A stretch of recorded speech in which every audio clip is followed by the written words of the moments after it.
this meeting to order on February 27th, 2018. Good evening, everyone. City Clerk, do you mind calling the roll, please? Yeah, Commissioner Abraham, yeah, of course. Commissioner Holland, Here. Commissioner Rhodes, Here? Commissioner Wilson, Here. Mayor Harless. Here. Commissioner Holland, would you lead us in the invocation? Thank you. Will you stand with us, please?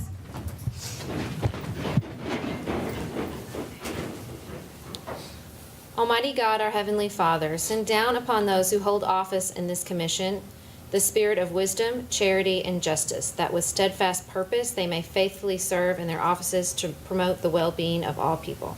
Amen. Amen. Thank you very much. Stand for me with a pledge. I pledge allegiance to the flag of the United States of America and to its republic for which it stands, one nation, under God, indivisible, with liberty and justice for all. Thank you all. You may be seated. Mark, are there any additions or deletions to the agenda? No changes, Mayor. Thank you very much. And we have a presentation tonight by Mr. Robert Cherry and Harley. No, this is in memory. Who's doing this tonight? Oh, there you are. There you are. Sorry, I didn't think I saw you. And Harley. Is Harley joining you? Harley's here. All right. Yes, Mayor and Commissioners. I'm Robert Cherry. I had noticed going down Jefferson Street that where the Alvin Barkley Monument is, that there was a flagpole there. It's been there since the monument was dedicated. And that apparently they'd had an accident and destroyed that flagpole. And the city had gotten a new flagpole, probably from whoever hit it, whatever. But on the flagpole, there was a 3-foot, a 5-foot flag on this really nice, about 45-foot pole.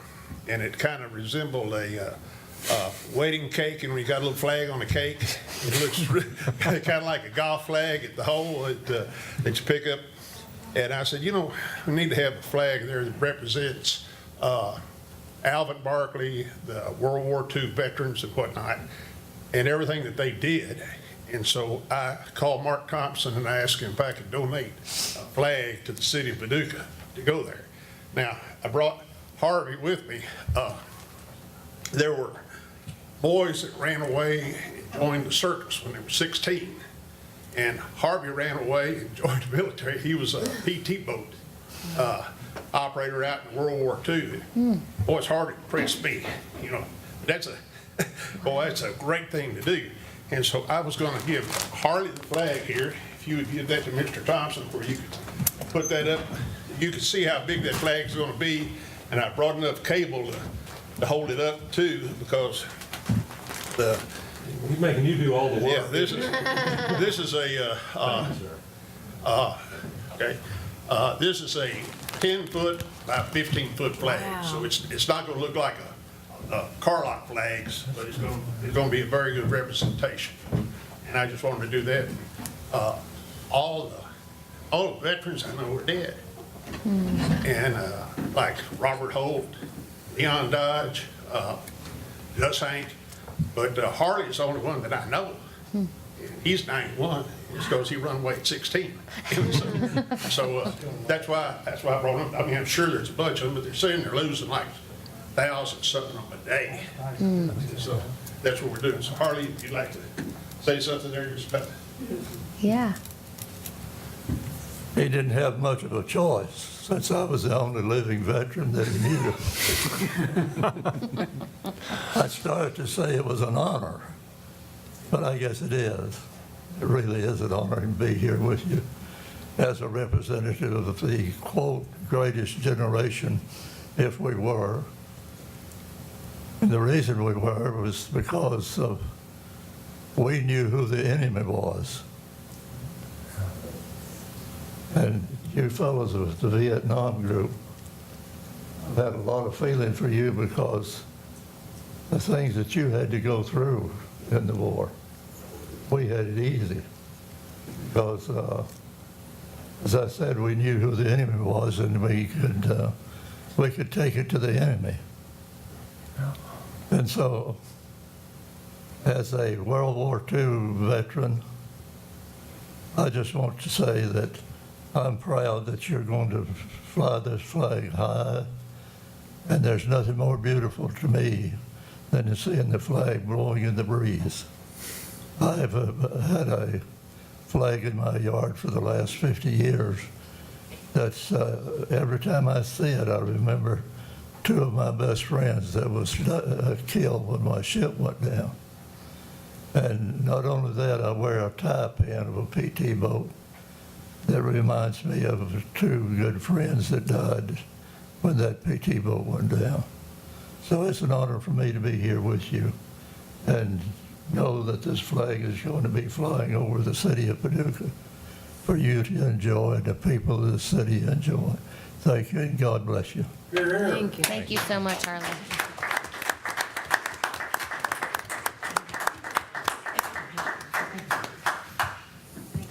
It's Harley Dixon, not Harvey. Yeah. Got it. We Thank have you for your Harley, service, We have Harley. Harley. Hey, Harley, can I ask you a quick question before you leave? Have you ever been on an honor flight?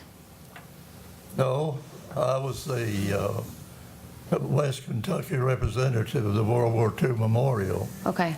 and I was supposed to be there for the dedication, but a friend of mine dropped a grater blade on my foot, and I was tied up with a cat.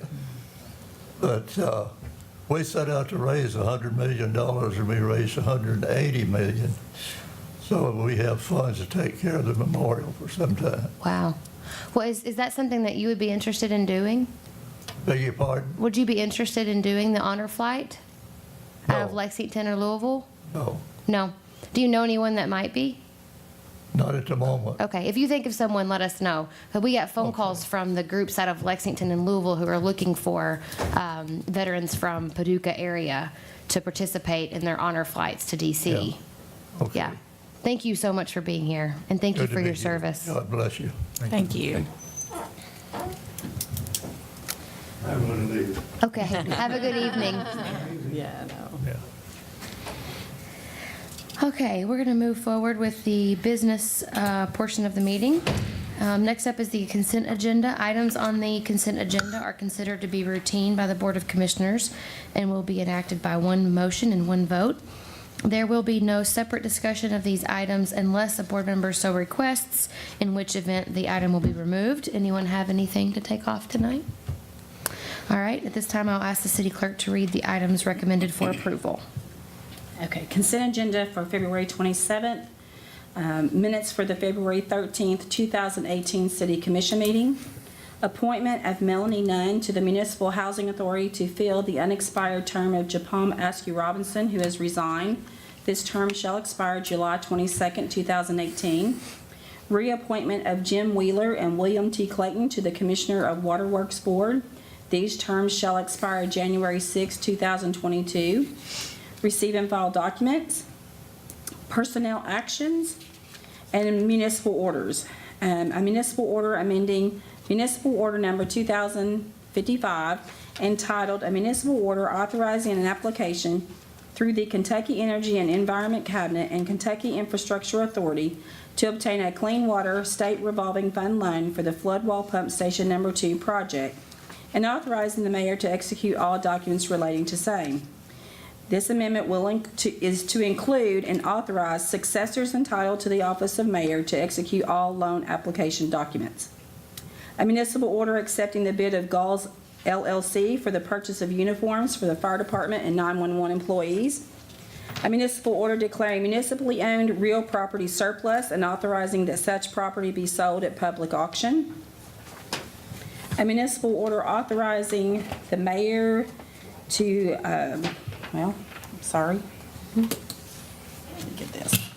to execute all documents necessary to apply for a rural business development grant through the United States Department of Agriculture for renovations inside the former Coca-Cola bottling plant to further develop a maker's space incubator and expand sprocket programming for community use.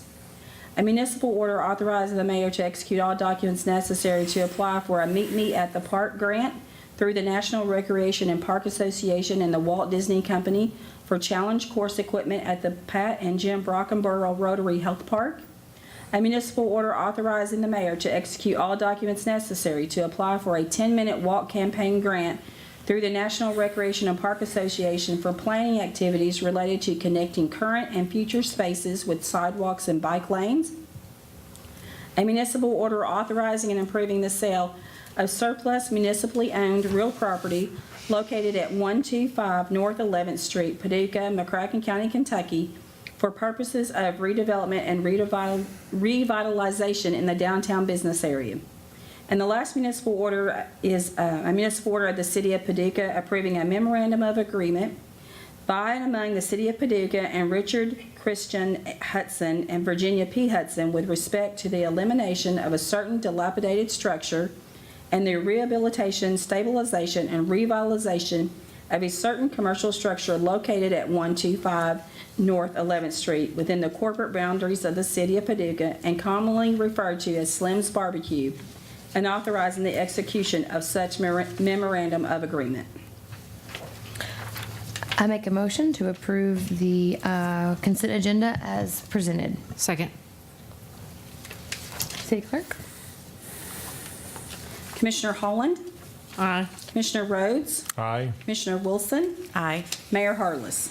Aye. All right, Commissioner Holland?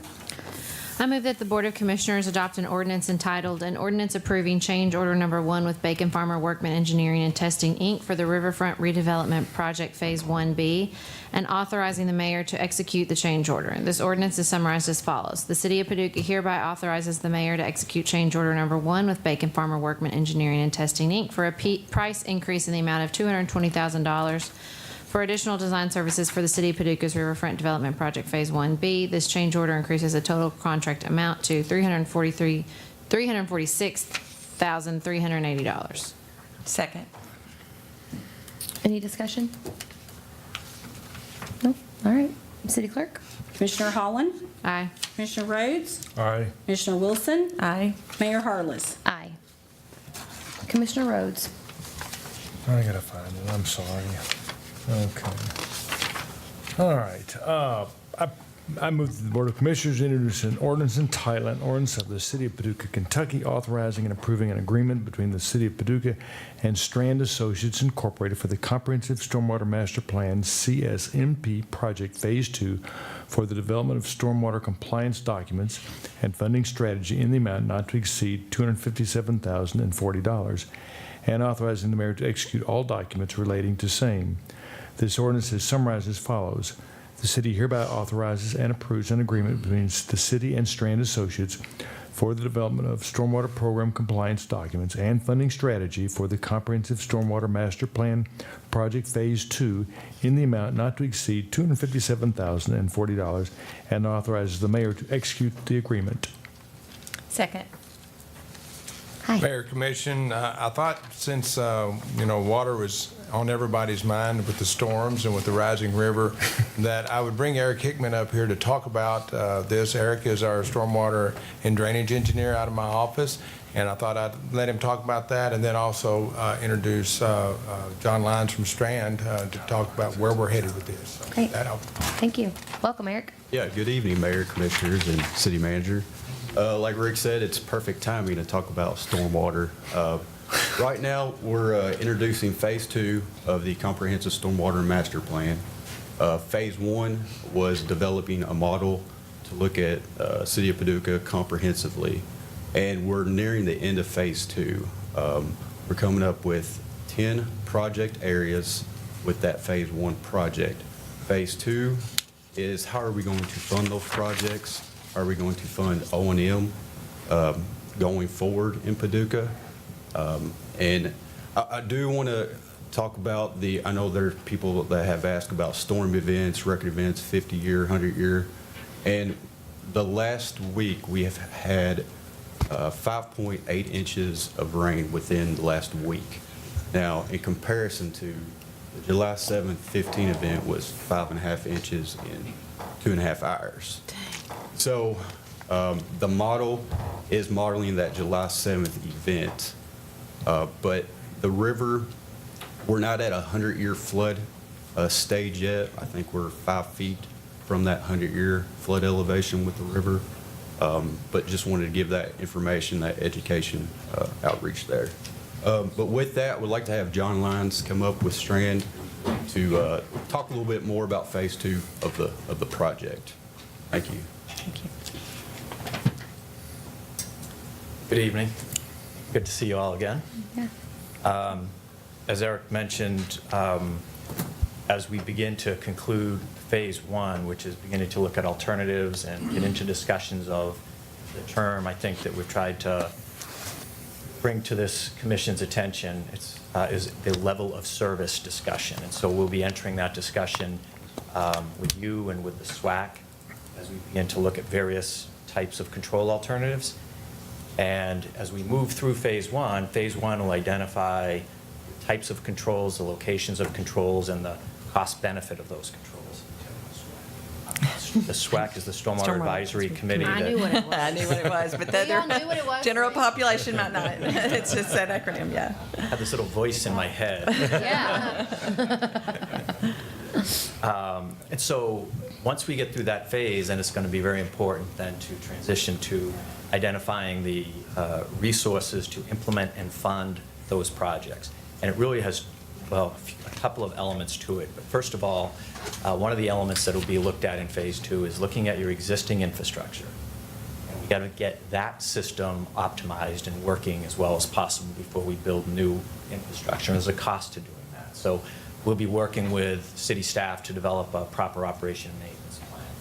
Another thing we'll be looking at is development of new design requirements. Because again, as we know, as development continues to occur, as rainfall patterns change, it's important to have sort of current and state-of-the-art design requirements so that we don't create new problems as we continue to develop. And then the last thing we'll look at is an overall cost of service. And that'll include the operation and maintenance, repair and replacement, as well as the capital projects that come out of the CSMP project, and then identifying opportunities to achieve funding needs, including grants, et cetera, to help implement these projects. So, happy to take any questions that you might have. Commissioner? No, I mean, I know we were all out all weekend looking, driving in our areas that we probably monitor, each have our own areas that we might be looking. And I know that, I guess, Bacon Farmer Workman was also out looking and observing water on the weekend. I mean, it seemed like with the slow rain, it was helping give us space for, I didn't see any flooding. I saw people taking precautions, but I really didn't see any flooding anywhere I was.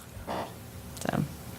But you know, there's still that angst. Yeah, because you could, I mean, there were precautions taken up. Yeah. Places being marked off and just people being prepared. And you know, we've said this from the beginning. You're in a somewhat of a unique situation in that you have the Ohio River, you have the Tennessee River, you have the combined source system, you have this levee protection system, you have tributary drainage coming from uplands, and then it flattens out down in the city, and trying to manage all of this when the river is up is particularly challenging. And again, it's great news to hear that you're handling this right now. I think it's a tribute to the hard work of the city staff. I know Eric and Rick spent their weekend without changing their clothes as they were putting the gates in. Yeah. And I will tell you, you know, we do a lot of work for a lot of cities along the Ohio River, and oftentimes when those gates get to put in, they don't function. And so the fact that they are working, the crews are able to put them in, is a tribute to the maintenance that's been going on and the value of that system, because you are protecting over $1 billion of assets with that flood protection system. So.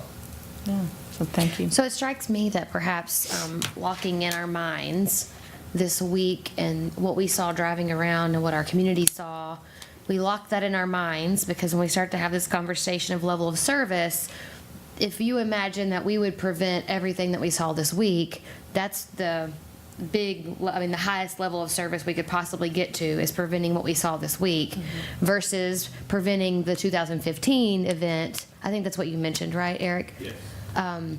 Which did go into homes and did have actual damage. So it seems to me it's a good opportunity for us to kind of lock the two examples as reference points. I don't know, maybe you can guide me there. No, it's very important that we distinguish a 100-year storm from a 100-year flood condition. Right now, the impact on your city is coming from upriver, West Virginia, Cincinnati, Louisville. All of that water, you've got a massive watershed. I think the Ohio River is like a 300,000 square mile watershed. So all of that water from up in the watershed is coming down to you. And your flood protection system has to deal with that. And it's designed to deal with it. And obviously it is working. Now what happens is you get rain on this side of the flood wall, localized rain. And as Eric mentioned, fortunately, I know it seems like a lot. I know when you're living here and just seeing it constantly raining, like, wow, we're getting a lot of rain.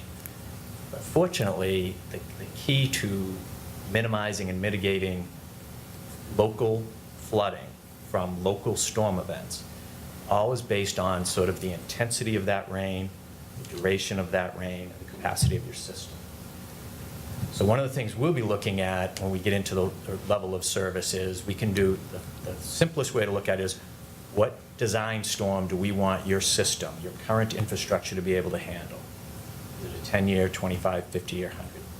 So we'll have those discussions. The next layer that we can put on that through the use of our models is, what happens when we get one of these rain events while the river is up? And the only way the water gets out is through your pumping systems. And that evaluation will be part of this conversation. So typically the level of service discussion is really focused on what you want your infrastructure to handle from a local rainfall event standpoint. But there will be this other layer put onto it, just as you said, to evaluate it under low river conditions and then high river conditions. Now, you may not be able to afford the solution for all of that, but you at least can understand the impacts of that and make informed decisions in terms of what we want to do in terms of control scenarios. Does that make sense? Yep, absolutely. That's sort of like the teeter-totter. The more revenue, balance out with more protections. And yes, I mean, in simple, you develop these cost-benefit curves and you try to find the term that we tend to throw around is called the knee of the curve. So you'll see costs go up and benefits go up, but where it breaks, where you see costs going up and very little benefit, that's typically a good place to look at as What was that term, John? cost benefit. No, some of the knee. Knee of the curve, yes. The knee. The knee, where you see a break. Knee of the curve. And we can provide you Knee some as in examples of kneecap. that. K-N-E. They're looking at those BCA's, benefit cost ratio analysis during this phase one, for these two project areas. Great. Thank you. Prioritize. I like it. Anyone else have any questions or thoughts or comments or teeter-totter statements? I guess what's the I like time frame knee on of the curve this? rather than- Phase 2 is the timing? Phase 2, we hope to have wrapped up by the end of the year. Okay. Excellent. Thank you Thank you. so much. Thank you, Eric. I'll make big notes and turn them over. All right, Commissioner Wilson. Okay. I move that the Board of Commissioners introduce an ordinance entitled, an ordinance approving the final report of the Paducah Planning Commission on the proposed zone change for properties located at 3101, 3106, 3107, 3113, 3119, 3123, 3124, 3125, 3132, 3133, 3138, 3139, 3142, 3144, 3145, 3200, 3201, 3204, 3210, 3213, 3216, 3220, 3223, 3227, and 3230 Kentucky Avenue, and 3101, 3107, 3113, 3117, 3121, 3125, 3201, 3207, and 3213 Clark Street, and 243, 245, and 247 South 31st Street from R2 Low and Medium Density Residential Zone to B1 Convenience and Service Zone. This ordinance is summarized as follows. Rezone properties located at 3101 through 3230 Kentucky Avenue and 3101 through 3213 Clark Street and 243 through 247 South 31st Street from R2 Low and Medium Density Residential Zone to B1 Convenience and Service Zone and amending the Paducah zoning ordinance to effect such rezoning. Second. Excellent. Mayor, I have an amendment to offer.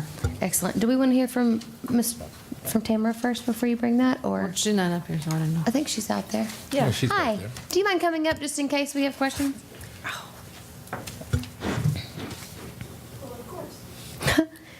Let's maybe submit your concept in summary, and then we'll Yeah, bring it I back just as an got a short amendment. one. Okay, good. Okay. But I do it for both ones, is what you Okay. told me. Okay.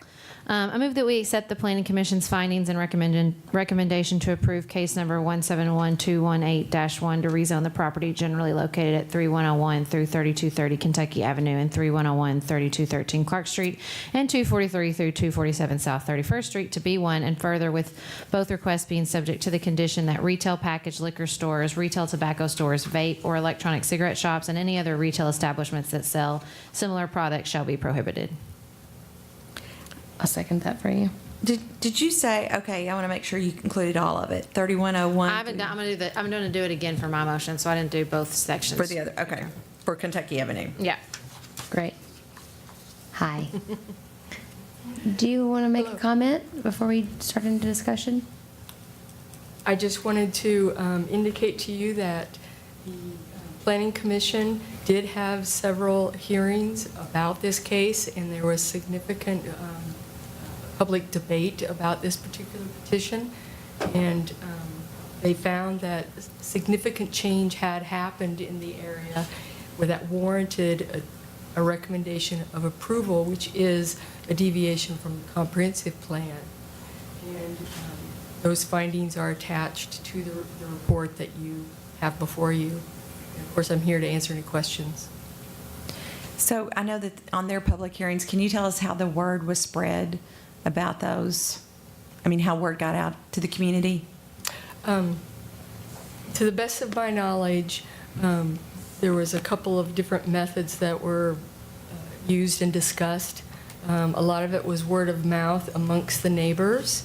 And then there was also some information passed along through social media.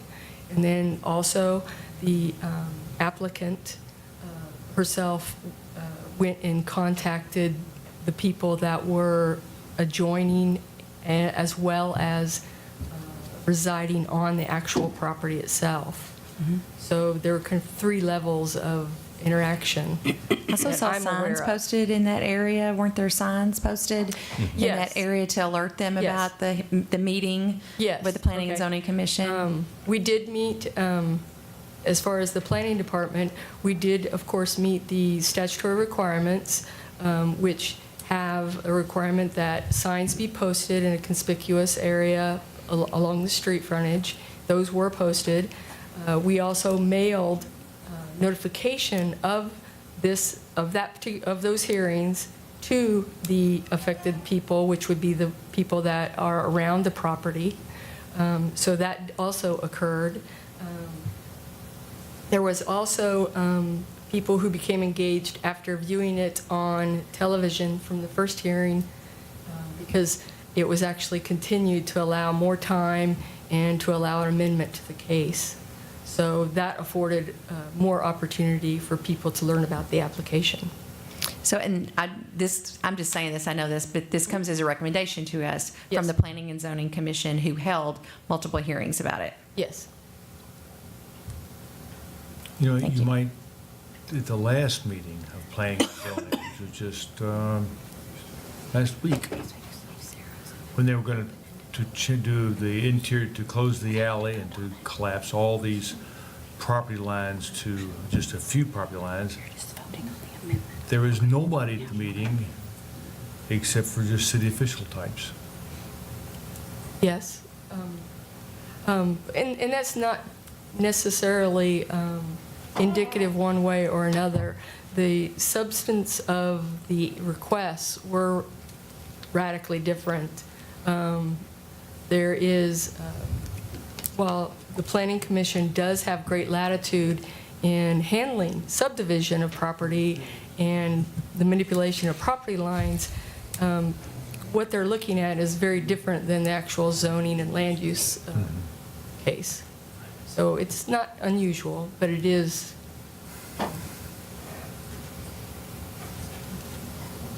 positive.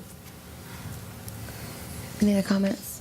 Yeah, I was just going to say that I met with Tamara about this and spoke in detail about the process of the development moving forward and that it has to go through the planning department and get approval. Ms. Davis, the developer, was also kind enough to drive me around, and I saw her plans. I think it's going to be a really great thing for that neighborhood and for that section of our city. My amendment is just because of the proximity Excuse to the... me, we're having a hard time up here.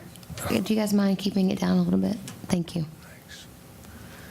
My amendment is just in part because of some concerns of the community members due to the proximity to the middle school, so that we made sure that it was sort of appropriate businesses, which Ms. Davis was on board for, and so I think it'll be great. Great. All right, we need to vote on Sarah's, Commissioner Holland's amendment before we move on to the next introduction. Okay, all right. Roll call, please. Commissioner Holland? Aye. Commissioner Rhodes? Aye. Commissioner Wilson? Aye. Mayor Harless? Aye. All right, next up, Commissioner Holland. I move that the Board of Commissioners introduce an ordinance entitled, "An Ordinance Approving the Final Report of the Paducah Planning Commission on the Proposed Zone Change for Property Located at 3116 Kentucky Avenue from R2 Low and Medium Density Residential Zone to B1 Convenience and Service Zone." This ordinance is summarized as follows. Rezone property located at 3116 Kentucky Avenue from R2 Low and Medium Density Residential Zone to B1 Convenience and Service Zone, and amending the Paducah zoning ordinance to affect such rezoning. Second.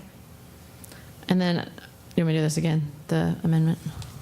I move that we accept the Planning Commission's findings and recommendation to approve case number 1712104-1 to rezone the property generally located at 3116 Kentucky Avenue to B1, with the request being subject to the condition that retail packaged liquor stores, retail tobacco stores, vape or electronic cigarette shops, or any other retail establishments that sell similar products shall be prohibited. Second. I'm assuming this has been separated out, but This it's the was- same area. This is the same area. The reason why it is separate is a matter of timing in getting the appropriate signatures on the applications. And that's why we had There was the a little separate bit of hearings, delay. right? That's why we had separate hearings. But we did not want to go forward with the first hearing because there was a significant amount of public concern expressed, so we wanted to take our time in that regard as well. Great. Well, I know the developer's here tonight. I just want to say I think it's great to see new development and interest in our city. And I've seen some of the plans, not all of them, but I have seen some of them and talked to others about them. So I think there's some great things planned in that part of the city. So thank you. Absolutely. Thanks. Yes, thank you. I did want to mention, too, that when we talk about smart growth and we talk about thinking about the core of our city and how we know that there's some development needs in the core of our city, that it should be used as an example when someone decides that they're going to take a portion of our community and make it better. Sometimes we feel landlocked and we only think about growth as in building outside of the city, but we know we have plenty of great assets inside the city to work with. So thank you for your vision, Ms. Davis, and we appreciate that. Before I move on, I realize I did not offer discussion on that amendment, and I applause. Goodness grief, I'm tired. Apologize for that. Does anyone need a discussion or want to have discussion on Commissioner Holland's amendment? I know you talked to the developer, you said before, about that. It's packaged liquor, cigarette, vaping. Part of that reason is because it's by the school. Yeah, that's cool. Okay. All right, is that cool? We're good? Yeah. Okay. Thank you so much, Tamara. And roll call, please. Commissioner Holland? Aye. Commissioner Rhodes? Aye. Commissioner Wilson? Aye. Mayor Harless? Aye. All right. Mr. City Manager. Okay, we've got a few things tonight for your information. Just about 4:30 today, I learned of some changes that are going on at the building at 3rd and Kentucky. They're doing more work as far as stabilization right now, and as a matter of fact, about 5 minutes ago, the power was going to be off on that block between Kentucky and Broadway on 3rd Street. And both streets are closed at that point while they're doing the stabilization. They're putting in a post into this, up to the second floor roof, to the roof above the second floor, to hopefully stabilize that. Right now, it looks like best case scenario, the power will be off about 2 hours. Worst case is unknown if something falls or does something otherwise than that. So we're still working to do that. If all of this works, then the developer's own engineer will be in to assess the any issues that they may have and present their findings again that already meet what they'd already planned on the site. They were actually ready to start the development on this facility within about 2 weeks, but this occurred. setback. Yep, it's a setback. So they're still trying to, but we are still trying to save that building. Unfortunately, I got a report from Amy Clark over at Parks and Recreation that there's been a damage of 20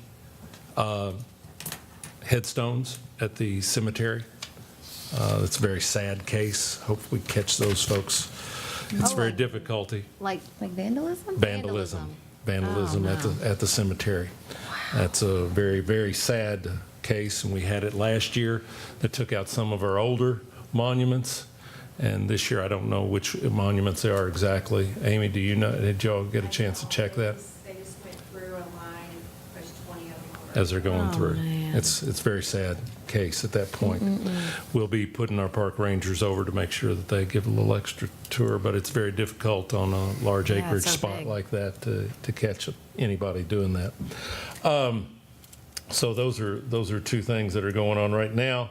A very positive thing is that we have now been notified that $1.3 million of the SRF loan for pump station number 2 has been forgiven. Oh, wow. So that's a really good thing. Should we clap for that? Yes, 1.3 million. That goes along with the 400,000 from Delta Regional Authority funding and 1 million CDBG funding that goes along, and that then we have the $3.4 million loan that we're taking on that. So that's great news as far as that's concerned. And that brings us up to, the mayor gave a great presentation to the Lions Club today. I know that. And so, but at this point, I'd like to bring Rick Murphy back up, and he's also going to bring up Megan Mansfield from his office to discuss City Hall construction and then flood wall actions. What do you want to hear about first? You want to hear about City Hall or you want to hear about the river? This is the river. All right, Yeah, the the river. river. We'll go with the river. A lot of information's going out about the river, and I know social media carries a lot of weight. I was at the St. John's Fish Fry the other night, and somebody came up to me and told me something that the river's going to 60 feet, and since he saw it on Facebook, it was real. Okay, so and of course I'm like, okay, won't go into that too much, but the river's currently at 49 feet. And we have a succession of gates that we put in, and we have 5 days of putting in gates. We've got round 1 in. That's the first 15 gates are in. That protect us to 51.5 feet. We have a river forecast crest of 50 feet. We're not going to put in any more gates until we get a little bit more information to see what's going to happen. But right now we have 15 gates in, and we're watching the river closely. We've worked closely with the convention center. Everything is going smoothly there. And with everybody, all the industry and stuff that's on the river, we're coordinating nicely with them, and everything is going smoothly for us thus far. And we watch the river. The Louisville's not crested. Cincinnati's not crested. The lakes are getting ready to be loaded. So we're loaded. We're locked and loaded and ready for what comes at us. So that's what I want the public to know. And as things change, we'll let you know. Thank you for your hard work. So, and that's all your crews. I'm glad you said that, Commissioner Holland. Your entire workforce worked diligently on Sunday. Your fire crews, your police crews, your parks crews, your public works, your engineering. We had I mean, our team, we had a mobile, I guess, command post going around town, coordinating things. It was really, as much as it was nerve-wracking, it was also fun. It was invigorating, and of course, it was like Opryland down there on Sunday because, I mean, with the building falling, all the traffic got diverted to 2nd Street, and then they said, well, lo and behold, what's going on down here? Let's park and see what's going on. And it did. It did look like an Opryland going down with all the people walking in, you know, coming out of church and stuff, but everything went well, and as far as I know, no injuries. We're good to go. And with that being said, I'd like to introduce Megan Mansfield. She's going to get to be the project manager on City Hall, of which is another important project for us, and she's going to update you on that. So thank you very much. Megan, was this your first flood wall experience? It was, and I received several text messages, and I said Rome was overnight, but we got pretty close. To give you guys an update on City Hall, we are starting construction on Monday. Wow. So that's great news. We are going to restrict parking. How do I do this? Is this this? I cannot believe it's one of millennial. I know, I showed him how to do technology now. There you go. There you go, right behind you. All right, so the big thing that's going to change around here is that we do have a construction laydown area that's going to be happening in part of the employee parking lot. And the entrance from South 4th Street to Clark Street will be closed.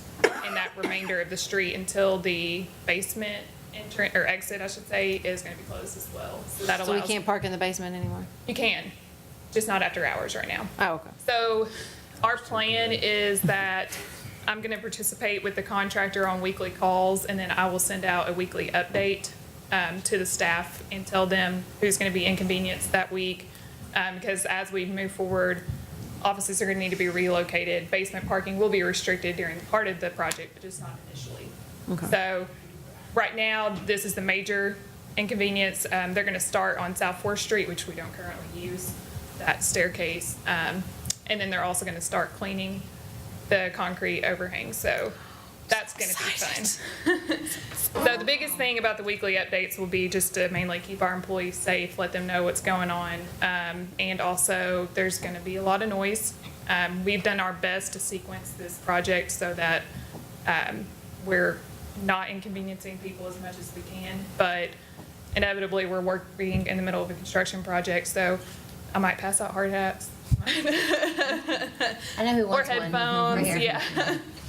She wants one. You're entering South Fifth, I might get you one. So, with that being said, this is exciting, and I'm excited to see it happen, and we're gonna make this How place big of a safer. group will you have to relocate? Like, what's the biggest group? Depends on what is going on. So the goal is that from the contractor's report that I can tell who's going to be affected that week. So the biggest thing that's happened interior is inside the skylight, which will be scaffolding in the middle. That's not going to really affect Okay. offices.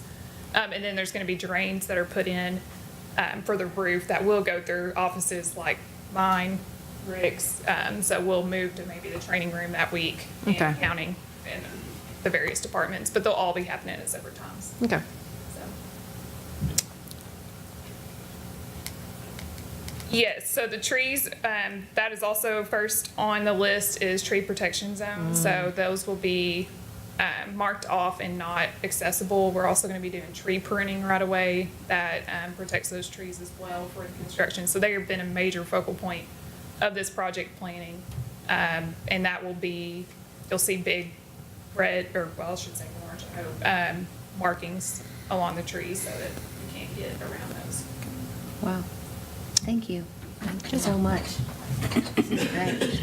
Anyone Now, have Megan, questions? we are losing the trees in the planters. Yes. At this point, we will lose the ones in the We planters, determined but they the will be one original anyway. replanted. New trees will be Can't you put them replanted in somewhere? We there. gotta just throw them away? They're not living. They're not. Oh, well, Yeah, then yeah, she they're says not that very- so matter of fact. Yeah, so- They're not living. They're not- You'll be okay with it. That's great. Ones that are in full bloom and everything we're going to protect. So Yeah, it's the big ones that Oh, are. well, there we go. Hold on, just for a little levity, Uh-oh. just for a little levity, the office staff like to have fun with some of the words I use, and there's quote of the day, and talking about the social media, there's misinformation is not good. This is not the first time or the last time you will hear that. That was February the 19th of 2013 in this commission, so we try to provide the best information. Rick, I gave up Facebook for Lent. Maybe you should do the same. He doesn't have it. Hey, I don't Facebook. Oh, I get See, this when you from use it like that in a outside sentence, in. you don't use it. No, that's true. Thank you both so much, and thank you so much to all of your team and our entire staff for the hard work this weekend. Wow. Yeah, Very seriously. impressive. Very impressive. It was a busy weekend. It was kind of like, what else could happen? And then we were like, don't Don't ask. ask that question. Don't ask that question. Because there was a lot going on Sunday with the convention moving in, not knowing their status as far as having their convention there, the rain, the flooding, the river coming down, the floodgates going up, and then the building collapsed and the streets marked off. So there was a lot, and you guys handled it really well. So thank you very much. You really did. I was really proud of you. Handled it so well, some people were able to play dominoes on Sunday night. That's all. Do you have more? That's All all. right, Thank you very great. much. I want to take, sorry. I say, we're not ready for the 2 minutes, but Rick, how many flood wall underground folks have we got? Looks like about 30 or 40. Oh, temporary? Working the- Right now, we have about 33 temporary pump plant operators. Well, how about a special shout out to those 30 or so folks that live underground for, what is it, a 12-hour shift? No, they're working 8-hour shifts. 8-hour Sometimes, shifts. well, sometimes, a person may not be able to make it in, and we'll have somebody work a shift and a half to cover that. But right now, you have 12 pump plants that are operating, and they're manned around the clock. And as it rains, we pump. I've been down there. I wouldn't want to hang out down there for 8 hours. And these folks are just there when the alarm goes off for them to pump, they pump. And when it says shut the pump off, they shut the pump off. And they log when it's on, and they log when it's off. So Shout out to those people. Yeah, thank you all so much. It takes us all, that's for sure. Takes us all. Yeah. Well, I want to take a moment to introduce the new administrative assistant sitting in front of my office. If you'll just come up and show your face, Lindsay, that'll be great. You don't have to give a speech or anything unless you want to. But Lindsay Birdsong joined us about a week and a half, 2 weeks ago now. Wow. Time is flying. And so she made the best joke today. I was talking about how we're getting into the 21st century, and she said, well, you're in luck. You hired the 21st century coordinator from Heath High School, or middle school, elementary school. So she was the 21st century coordinator at Heath Elementary School, running that program for the last 3 years. And so we're so happy that you decided to come try out city government. It's good to have you. It's nice to be here. Absolutely. And thanks for staying tonight. Yeah. Thank you. All right, anyone else have any comments? Do we have public comment tonight? Anything over there? Oh, yes. Sorry.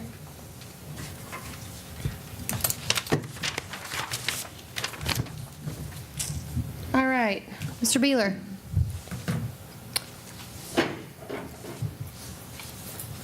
Trust everybody's having a good night. Y'all doing a lot of laughing. Before I get into what I'd like to say this about the gentleman from World War II. 50 years from now, whoever's sitting in your chair, I hope they still remember what the man done. We've been coming to these meetings about 7 months now, learning a lot of new words, ordinances, amendments, registration, regulations, restrictions, zoning, special groups, starting from the foot of Broadway with the new boat dock, artist relocation, Lower Town, Fountain Avenue, West End, forgot the word zoning, Buckner Lane, the new zoning tonight. All these things have one thing in common. They're all north of Broadway. My concerns tonight are 6th Street, Bridge Street, Beltline, all the empty property, all the vacant homes, dilapidated homes, cars and fences on the main roads, can't drive down Bridge Street, 2 large hotels on the Beltline that are empty, and I've been in both of them, they're both structurally sound, but due to regulations, restrictions, codes, people can't apparently put them together. Sambo's Restaurant sitting there at one time was one of the finest restaurants in Paducah. I've heard a lot about a vision. I haven't heard one word about anything going to the south side. I've heard about a $25 million sports complex, which I know y'all aren't talking about doing it, but you would like to do it. Now, surely, I Mr. wouldn't. Rhodes, you can do better than that. And we talk about Owensboro, Bowling Green, and Hopkinsville. Now, the one thing Owensboro, Bowling Green, Hopkinsville have that we don't have is industry. See that little book? You said you had seen this, Alan. Yeah, I got one home. Pretty awesome. I got them too. First 100 years of Paducah is when Paducah was great, and we hope history repeats itself. We had the textile mill, Klausner's hosiery mill, button factory, Modine, radiator factory, CTS speaker factory. Railroad used to be lined with men at lunchtime. We don't have industry. Murray just got a $50 million project. We got a Starbucks and 5 Guys and a burger. My question to y'all is, what's in your plans for the south side of town, besides fixing the city hall? Fair question? Could I ask Absolutely, you it one question? is, yeah. Are you familiar with Whitehall? I don't know what Whitehall is or who Whitehall is. Well, they employ about 200 people. in Okay. Paducah manufacturing, very high-tech manufacturing. And what are they looking at? What are they looking at? Where they They're at? here. He's moved here. Where are they at? They've been here. They're in the I-24 logistics park, along with Genova, who's also manufacturing. And I think they have about 125 employees currently. I'm referring to the Pepsi-Cola plant. The old Pepsi-Cola plant sitting empty. All the empty buildings down the loop. All the property down the loop. We do have a lot of storage buildings being built, and I don't mean to be disrespectful to the people putting up storage buildings, but we got storage units going crazy. Right. So the reason why she brings this up, though, is just to say, you made a statement, you said there's no industry. So that's Yeah, not I true, did. right? But there is industry, and that's what Commissioner you got Wilson's one. pointing out. Well, no, there's several of them. But I get your point. Your point's actually about the south side, so let's just stay focused there for a second. I am focused. Yeah. So there have been a lot of work going on behind the scenes, especially about some dilapidated buildings on the south side. Listen, if I haven't learned anything, it's that, dang it, this takes a long time. But there is a lot of work going on right now on the south side that we haven't been talking about. There's conversations about making sure some of those buildings are taken down so that we see economic opportunity. We have seen several banks decide to invest on the south side. That's a good injection in getting the conversation started. I agree with you. I think we have a lot of work to do For about 6 or on the 7 south months, sides. I have heard countless stories about everything on this side. About the only thing that I can actually remember, I hadn't heard about that, was we had a lot donated for sewage or for drainage. You know, there's a lot of property. There's a lot of good things on the south side of town. Because I personally know what the south side used to look like. And I know what 6th Street looked like. And I know you do too, Alan. I remember the big Dodges sitting down States Chrysler, not in fences and wrecked.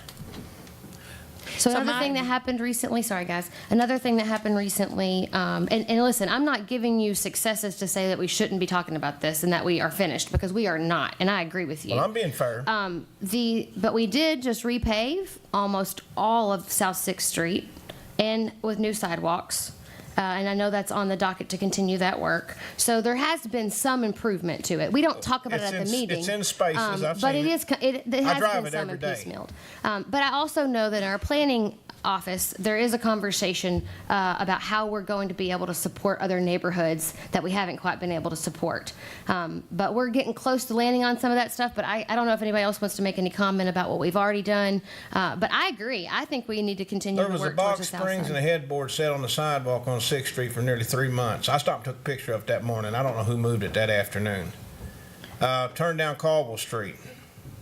Go ahead. That's all I can tell you on that one. Between Munnell's Donut Shop and the Beltline, Bridge Street is disastrous. I mean, you knock your teeth off going down there. You mean the actual pavement? That pavement, The yes, pavement, ma'am. okay. I am talking about the pavement. And like I said, we come here, most time never would pay attention, never watched a city commission meeting in my life until certain things happened. But we see them all. And I come in here and I get to hear all this about what's going on over there, zoning and all this growing in the Coca-Cola plant. And I'm sitting there thinking about the Pepsi-Cola building out there, what it could be. And I haven't heard anybody say anything about what might be coming to Paducah. Can I also But- and point that- out can I that just in mention- sure. That's why I mentioned those two companies Yeah, in I'm not here to particular, argue with you. I'm because just here to they encourage have- you. Yeah.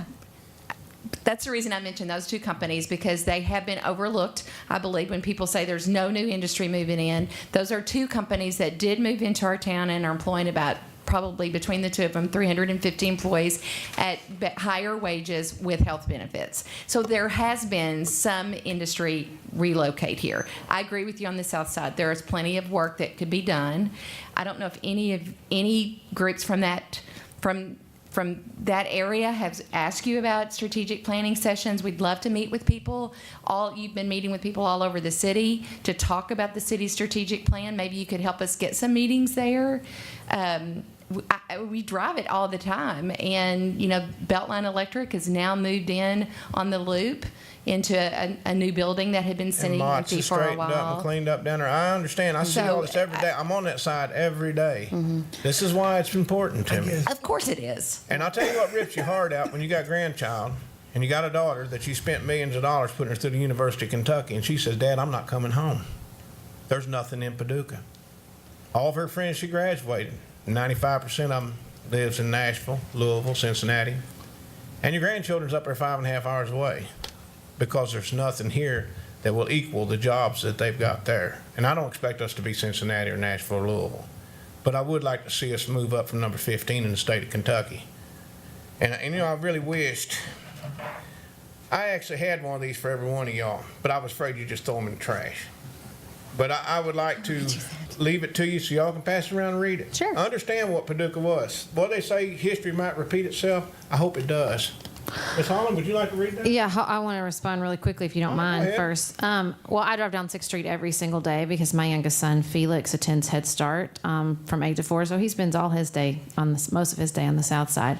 And I hope he moves back. People do move back. You're looking at two of them sitting up here at this podium who came back and built their families and adult lives in this town because they believe it and they believe it has something to offer. And I guess I just want to say that just because something isn't said at the meeting doesn't mean it isn't said. This is not the complete and total reflection of the work of the City of Paducah or even the work of the people sitting up here at this podium. We spend a lot of time beyond these meetings, and I totally love that you guys have become so active in city government and that you're at meetings. I hope more and more people come and take such an active role. I don't think your attendance at these meetings represents the entirety of your experience, and I hope that you don't think it represents the entirety of ours. Not sure what they represent, to be honest with you. So I'm going to keep coming. Please I'm do. going to keep watching. What did you say? I said I'm going to keep coming and No, keep before watching. that, in response to her, I didn't hear what you said. I don't know what I said. We'll have to look at the He tape. said it, I'm not sure what it represents, to be honest with you, is what he said. Oh. So, one not more thing I want to disrespecting mention, Ms. Wilson. Mr. Beeler, before you step off. There is something interesting in the works right now, and from President Trump's tax bill that passed, there is a thing called opportunity zones that the states are now looking at adopting. It actually passed it down to the states, and the states have the opportunity to designate opportunity zones in 25 communities, 25% of certain census tracts. So it's pretty complicated. Cheryl Chino is becoming the expert for the city here on this, and we are advocating to the governor's office that Paducah, and hopefully specifically the south side, becomes an opportunity zone, because that opens up reasons for investment to happen. And I wanted to make sure that we're clear, because sometimes when we talk about this, and I have to challenge myself to think about this, I constantly ask myself the question, what's the role of city government, right? And when we bring up examples like Ms. Davis's development that we rezoned for tonight, we bring up the examples like the Coke plant, we're talking about private citizens who decided to make investments in the community and take a chance. So I'm hopeful that the opportunity zone is going to foster more people who want to step into that position and take those investments as well. So keep a lookout on that. If you have connections in the governor's office, give us, give a push. Like so But many we're other working on people, it. we didn't pay any attention to the city government until we had a reason to pay attention to city government. And now we pay attention. Good. And we realize that our elections aren't based on wards and precincts and districts. It's pretty much, sorry y'all, a popularity contest. Who can ever Well, if you're going to cut us muster- down like that, Mr. Beeler, Well, then this is the not who the can place for muster up that. the most So votes, I'm we'll sorry. call it We're that. not in high school, buddy. I Okay? understand, but it's I'm still, gonna move on, if it's you don't still mind. where they go. And we don't have, well, by the way, I'll just say this, who represents us? That's my We question. all do, and that's why you're here. So we're going to start hearing more about the south side at these meetings. I'm not sure if it'll happen at these meetings quite yet, but we're definitely talking about the south side. That's all I ask you to do. Great. Thank you. Thank you so much. That's my family. All right. And guys, Mr. McNeil, Madison Street. 1334, right across the street from the new health park. I was here in November, and I spoke about the city maintaining the Martin Luther King at the expense of the taxpayers. Y'all remember, okay? I haven't heard anything definitive about who's going to maintain it in the future, whether it's going to be the city or the NAACP who owns it. Now, I don't want to talk about things that I don't know anything about, but there's a light down there and there's some flags down there. I don't know who's paying for them. I'm assuming that the NAACP, since they own the park, is responsible for the flags and the light down there, and not the city.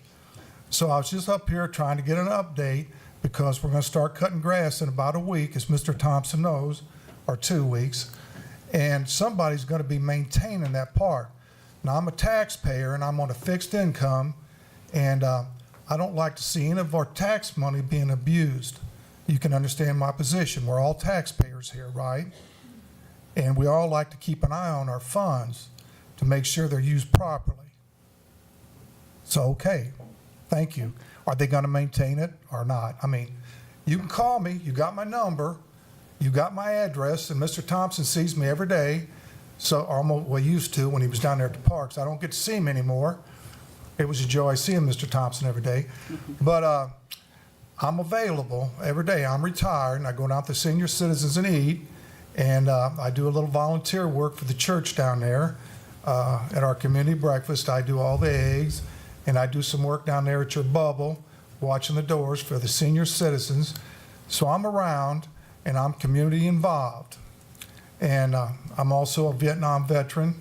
I don't want to go into some of that, but my father was a World War II combat veteran from right here in Hard Money, Kentucky. And he had to leave here and go work up in East St. Louis, where we lived, till I got to come back.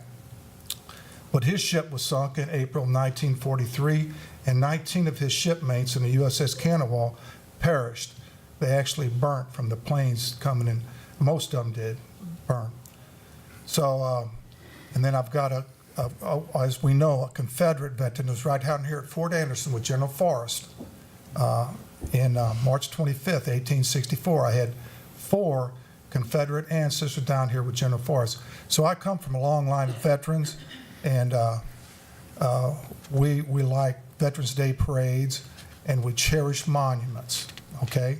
So thank you for your time, and y'all can get with me on the expense of that park down there.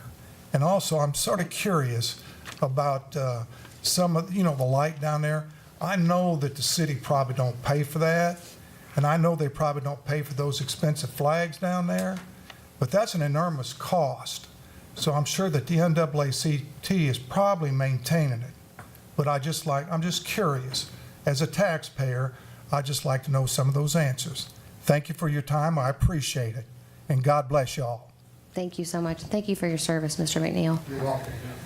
Do you have enough information to provide tonight, or do you want to wait and do that the next Let meeting? me make sure that where Got everything is. Okay. Yeah, I'd We're rather- gonna I'd provide rather- an update at the next meeting, okay? That'd be Can we fine. make a note for that for the planning agenda? Yeah. Okay. We can do that. Okay. Well, we want everyone to know, not just you. So we'll share it next time. Okay? Thank you. Thank you so much. Okay, any other comments? Thoughts? All right, with that, I make a motion to adjourn. Second. All in favor? Aye. Aye. I was taking meeting adjourned.